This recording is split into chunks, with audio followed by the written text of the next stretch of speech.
guys, welcome to today's video. Today we're going to be talking about red-footed tortoises because I realized I haven't done a video on them in many years and it is time for a little update. So today we're going to be talking about the challenges to red-footed tortoises because red-footed tortoises are one of the more challenging species of tortoises in my opinion, just because of their size and some of the requirements that they have. There are much smaller and more suitable tortoises for beginners aside from red-footed tortoises.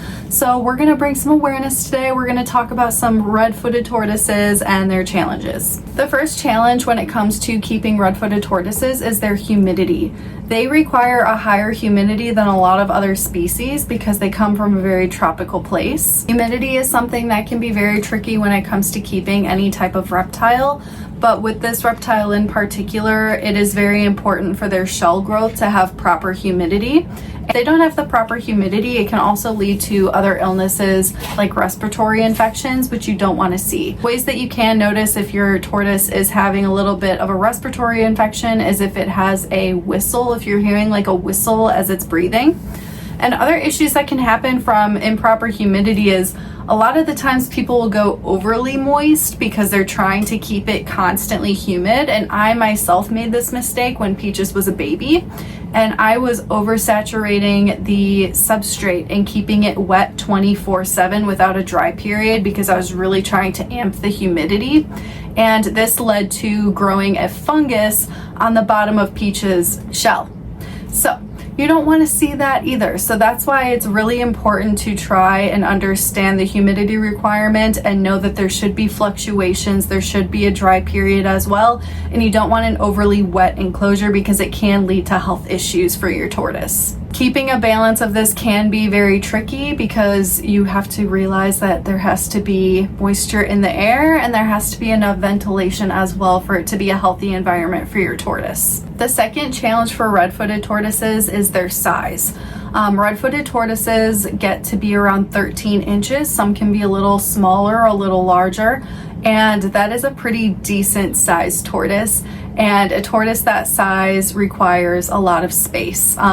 I would say a minimum would be a 4x2x2 enclosure, but for an adult, I don't think that minimum would even be appropriate. I think you would need at least an 8x2x2 or larger. If you could go even literally the largest you could possibly go, the better. And if you can keep your tortoise outside, a lot of people that live in Florida, it's so nice for them because they can just have their tortoise outside like all the time and they would love that. So these tortoises are very active. That's another thing that I feel like people aren't aware of with red-footed tortoises. When they see most tortoises, they're kind of just chilling. My red-footed tortoise is constantly on the move. She's on the move right now. Like they're very, very active. They can also be very destructive. So people don't realize that either. Tortoises are actually very strong and they can cause damage. So it's very important for them to have a suitable enclosure that they can't escape from because if you just let them free roam your house, they can literally damage your house. So especially if you have like a really large tortoise, redfoots aren't on like the same level as the sulcata, but they still can get to be a pretty decent size. And if you are letting them free roam your house, they can get into some things that you will definitely not want them to get into.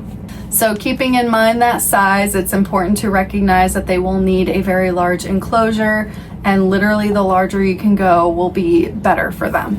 My third challenge that I put on here is kind of ridiculous, but it's just like my daily challenge that I go through every single day that you guys already know, and that is Peaches' water bowl. Peaches is constantly getting her water bowl dirty. Like literally seconds after I refresh it, it's gonna be dirty again. She's gonna walk through it, she's gonna get muck in it. It's just how it goes. Like tortoises, I feel like tortoises are way more destructive than people are aware of and way dirtier than people are aware of. They are very, very dirty animals. I think the most maintenance that I have to put my attention to on a daily basis is Peaches compared to literally every other species of reptile that I keep, because Peaches just constantly is getting her water bowl dirty and flipping things over in her enclosure and just making a complete mess because they're just so active. So that's just something to keep in mind. It can be challenging for them. Number 4 is food. Since these tortoises do get pretty big, I'm gonna let you know right now, they will literally eat 24/7 if they could. They would never stop eating. They love to just roam around and graze and eat. I think that they are like little mini cows. But yeah, they're gonna require a lot of food. They do have a very wide variety of things that they can eat, and it's really important to try and incorporate all of that as much as you can, because the more variety, the more nutrients for your tortoise. So that's very important. But yeah, it's something to pay attention to. You don't want to just be feeding them the same thing every single day, and these tortoises do eat a lot. For the 5th challenge when it comes to red-footed tortoises, I put outside time. This is a challenge for me in particular where I live, because I have really harsh winters and harsh summers as well.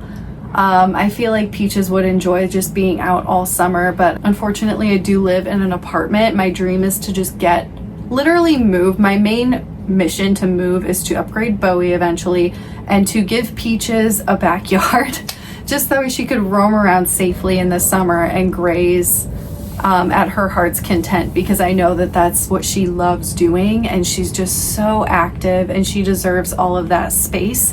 And getting the natural sunlight is so beneficial. Getting that natural heat, the natural UVB, is the healthiest thing for these tortoises. So if you're able to get your tortoise outside as much as possible, that will truly benefit them and their health. But it's a challenge for some people because we have winters and we live in apartments, and there's different things that make it a little bit more challenging. But if you live in a place like Florida and you're able to keep your tortoise out a lot of the time, I think that's really important. Of course, you want to make sure that they are not going to be consuming anything with possible pesticides or chemicals on it, or toxic plants or flowers. You really need to keep an eye on literally everything in their vicinity, because they will try to eat everything in their vicinity. It's very important. You also want to make sure, if you are keeping them outside, to be watching them and to take preventative measures to make sure that other animals cannot get to them, because they are pretty vulnerable as tortoises and animals will try to eat them. So it's very important to make sure that they are safe if you are going to be keeping them outside. And doing all of these things and keeping all of this in mind is very challenging, and it's work.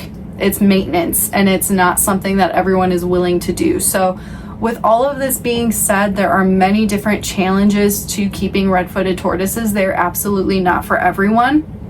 But if you have the space, the passion, the interest, and the time to take care of a tortoise, they make the best pets ever. Honestly, if I had to only keep one reptile, don't tell the others, it would probably just be a tortoise. I can't imagine my life without a tortoise anymore, and they are just so relaxing and keep you busy. They really keep you busy because they do require a lot of maintenance on a daily basis. So, and I personally enjoy it. So it's for me, but it's not for everyone. So I hope that this brings some insight and awareness to keeping red-footed tortoises. I would love to hear your thoughts and opinions, or even questions in the comments, and I will see you guys in the next one.